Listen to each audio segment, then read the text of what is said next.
How to install apps on iPhone without Apple ID. Hi guys, welcome back to the channel. In this video, I am going to show you how you can do it easily. So the steps are very simple and easy, so you have to follow me along the video. So now let's get started.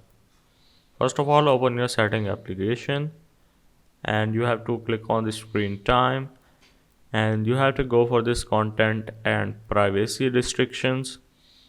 Now you have to simply first of all enable it and go to this iTunes and App Store purchases, and as you can see require password. Simply click on this don't require. So once you're done, you have to go for this touch ID and passcode and simply type in your password. So once you are here, as you can see, use touch ID for, or if you have a face ID, there will be option use face ID for. So simply enable the iTunes and App Store and you have to first of all enter your password here.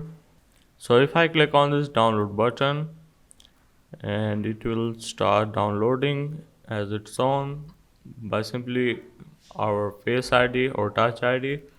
So yeah, that's how basically you will install apps on iPhone without Apple ID.